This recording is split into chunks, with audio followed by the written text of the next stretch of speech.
आज हिंदू नववर्ष के उपलक्ष्य पर एक ऐसी ऐतिहासिक घड़ी हमारे सामने है और उस सबके हम यहाँ पे पाइक बैठे हुए हैं कि एक ऐसा इतिहास होने वाला है कि आज हम जीएसटी बिल को पारित करने वाले हैं और इसके साथ हम सब साथ में इस देश को एक नया इतिहास के रूप में ले जाना चाहते हैं।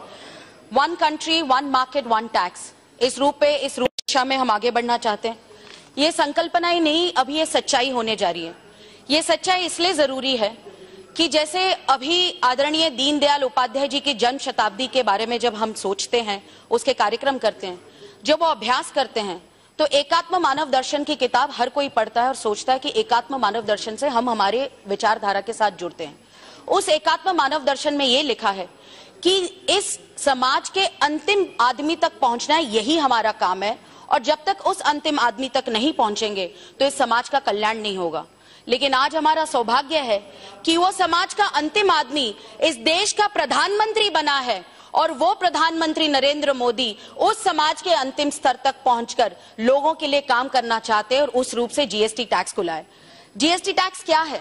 जीएसटी है लोगों तक, it's a last mile tax, लोगों तक पहुंचने की कोशिश करना और हर किसी को एक छत्र में लाके पूरे देश को एक देश और एक टैक्सेशन के रूप से देखना।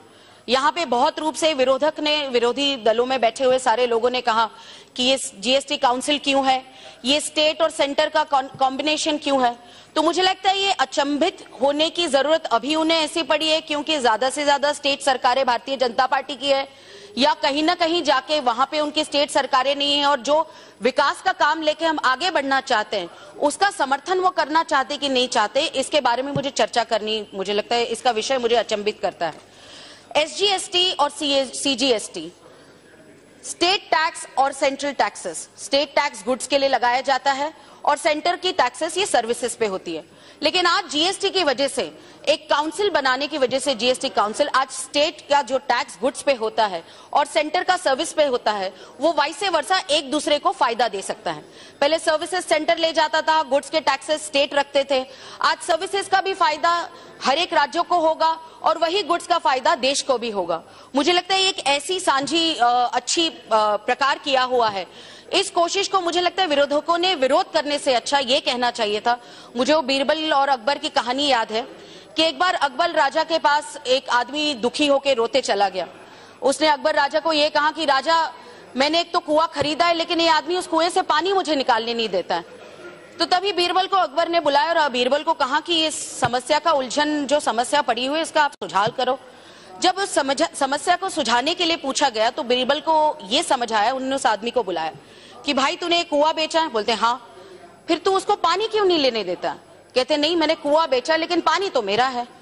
फिर वो आदमी कह रहा है कि कुआं इसका और पानी कैसे होगा? तो बीरबल ने ये कहा उनको कि अच्छा, आपने कुआं उनको दे दिया और पानी तुम्हारा है, तो तुम पानी पर टैक्स लगाओ, उसको टैक्स दे दो या कुएं का सारा पानी निकाल दो। तो आदमी वो अचंभित हो गया, ये तो मैं फंस गया। तो उसने माफी मांग के ये कहा, चलो कुआं भी आपका और उसके साथ ये पानी भी आपका। ये कुआं और पानी की कहानी मैं इसलिए कहती हूँ कि स्टेट और सेंटर में यही कुआं पानी की लड़ाई होती जाती थी।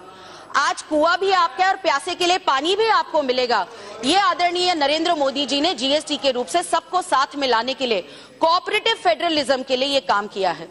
जब हम ये चाहते हैं कि दोनों का फायदा हो, गुड्स और सर्विसेज का, तो कोऑपरेटिव फेडरलिज्म का नारा क्यों दिया है? ये नारा इसलिए दिया है कि एक देश और एक टैक्स के रूप से सारे प्रदेश साथ में आए और हम सब साथ में मिलके जब देश की आर्थिक जनसत्ता जो है, आर्थिक व्यवस्था है, जो देश आगे बढ़ रहा है, जिस प्रकार से हम भारत को आगे ले जाना चाहते हैं, हम चाहते हैं कि उस आर्थिक व्यवस्था में कोई स्टेट अलग ना पहुंचे। जैसे छोटे स्टेटों को 5 वर्षों की छूट दी हुई है, जहां पे बहुत सारी, मुझे लगता है किसी को पता नहीं, कुछ लोगों ने पूछा है कि छोटे स्टेटों को छूट दी है कि नहीं, लेकिन जो बिल पढ़ेगा उसको पता चलेगा कि छोटे स्टेटों को भी 5 साल की छूट दी है। उस पर और एक महत्वपूर्ण मुद्दा बहुत सांसदों ने उठाया कि इलेक्ट्रॉनिकली ये सेफ कैसे होगा। मुझे लगता है जिन लोगों ने ये प्रश्न उठाया खुद उस जीएसटी काउंसिल में उनके मिनिस्टर्स भी हैं और वही लोग, हमारी जो बैठकें होती हैं फाइनेंस मिनिस्टर आदरणीय अर्थ मंत्री के साथ, तभी भी वो सवाल उठाया गया था। लेकिन उस रूप से आदरणीय अर्थ मंत्री जी ने उनको आश्वस्त किया था कि ये देश की संपत्ति है, ये संपत्ति हम किसी और के पास क्यों जाने देंगे? It is our data and why will it go? पूरा विश्व एक इलेक्ट्रॉनिक बटन पे अपना काम करना चाहता है, तो भारत डिजिटल इंडिया के रूप से आगे बढ़ना चाहता है और सबको एक छत्र में लाना चाहता है। तो ये डायरेक्ट बेनिफिट के लिए, मैंने आप सोचिए जीएसटी के लिए, वो एसजीएसटी हो या सीजीएसटी हो, एक कागज, बस एक फॉर्म भरना है आपको, और वो किसी को लेके कंप्लायंसेस है, ये स्टेट का कंप्लायंस है, ये सेंटर का कंप्लायंस के बीच में कुछ नहीं है। We are getting over the VAT and all other artificial barriers, which artificial barriers were creating so many problems and compliances issue.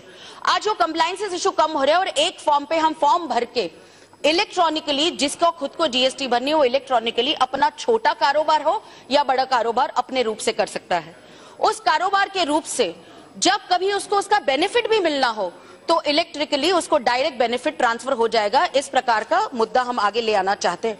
और मुझे लगता है कि कोई कह रहा था कि हमारा मैन्युफैक्चरिंग स्टेट है, कोई कहता है वो कंज्यूमिंग स्टेट है, लेकिन मैं जिस स्टेट से आई हूं, जिस स्टेट से आदरणीय सूर्य जी भी कह रही थी, सुप्रिया ताई, कि उन्होंने पहले समर्थन दिया, बाद में कहा कि नहीं मैन्युफैक्चरिंग स्टेट का क्या होगा, हमारे यहाँ ड्राउट सिचुएशन में महाराष्ट्र में।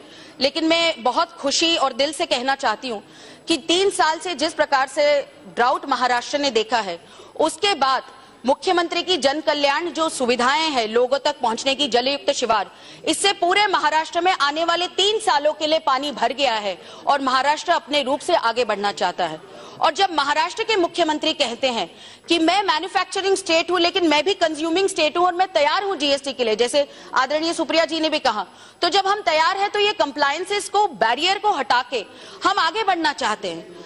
किसी ने कहा हिकअप होता है, ये होता है, हिचकी तो 2 मिनट की होती है, हिचकी क्या जिंदगी भर नहीं चलती, लेकिन हिचकी में जब आप हिचकी लेते हैं तो 2 मिनट सांस रुका देंगे, उसके बाद कोई मरता नहीं है इंसान, उसके बाद आप अच्छी तरह सांस लेते हैं और हिचकी भी रुक जाती है।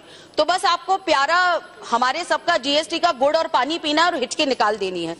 मैं ये भी कहना चाहती हूँ, ये देश युवा है, इस युवा देश को हम आगे बढ़ाना चाहते हैं, इस देश को आगे बढ़ाना चाहते हैं। अभी आपकी सरकार नहीं है, इस देश को हम आगे बढ़ाना चाहते हैं। युवाओं को startup India, stand up India से जोड़ना चाहते हैं, डिजिटल इंडिया से जोड़ना चाहते हैं। हम चाहते हैं इस देश का युवा जो डेमोग्राफिकली डिवाइडेड हो, डिविडेंड हो, लेकिन वो चाहते हो गांव में रहने वाला युवा हो, युवा किसान हो, युवा कोई भी शहर में रहने वाला हो, सेमी अर्बन एरियाज में रहने वाला हो, वो चाहता है कि आज मैं कुछ करूं। आज वो कुछ करना चाहता है जिसको एक क्लैरिटी मिलनी चाहती है। आज सर्विसेज टैक्स हो, ये टैक्स हो, मुझे याद है आदरणीय अर्थ मंत्री जी ने पिछले यूपीए के सरकार में कहा था कि टैक्स टेररिज्म बढ़ता जा रहा है और हमें उस टैक्स टेररिज्म को रुकाना है।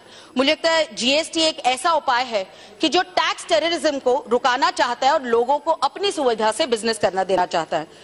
आज विश्व में हम 6वीं आर्थिक व्यवस्था बने हुए हैं।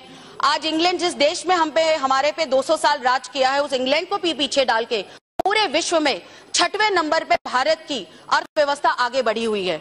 हमें वो पहले 3 में लानी है और आदरणीय नरेंद्र मोदी जी का यही सपना है कि मैं इस देश की अर्थव्यवस्था पहले 3 नंबरों पे लाऊं और हर एक युवा, देश में रहने वाला हर एक आदमी अपने सम्मान से जिए और अपनी ताकत से जिए। और जीएसटी उसी एक छत्र को, हर किसी को उस छत्र के नीचे लाना चाहता है। मैं इतना ही कहना चाहती हूँ कि पूरा विश्व आज हमारे पास देख रहा है, हमें निवेश की जरूरत है। आज निवेश से और नौकरियां बढ़ेंगे, इंफ्रास्ट्रक्चर बढ़ेगा, लोगों तक जीने की जो ताकत है, उनका विश्वास है, वो बढ़ेगी। आज उस रूप से जब पूरा विश्व हमारे पास देख रहा है कि एक जीएसटी के रूप से हम करप्शन को परे करेंगे, हम आगे बढ़ेंगे, तो मुझे लगता है जब विश्व देख रहा है तो हम सब लोगों ने भी साथ मिलके जीएसटी को समर्थन देना चाहते हैं और समर्थन देना चाहिए, क्योंकि उस निवेश से भारत को हम और रूप से आगे बढ़ाना चाहते हैं। अंत में मैं इतना ही कहना चाहती हूँ कि परम आदरणीय मौली साहब का मैंने बहुत अच्छा भाषण सुना। उन्होंने बहुत सारी चीजें पिछले 10 साल से 12 लाख करोड़ का क्या हुआ, किटकैट, बिस्किट, नारियल तेल, बहुत सारी उपमा दी और उस रूप से उन्होंने पूछा। मुझे बचपन में याद है जब हम ट्रेन से जाते थे, मोइली साहब को मैं बोलना चाहती हूँ, तो जब ट्रैक बदलता तो एक कड़कड़ाहट होती थी और बाद में ट्रैक बदलने के बाद ट्रेन स्मूथली उस पे अपने जर्नी पे चलती रहती थी और अपने पथ पे चलती रहती है। ये सिर्फ ट्रैक बदल रहे हैं हम।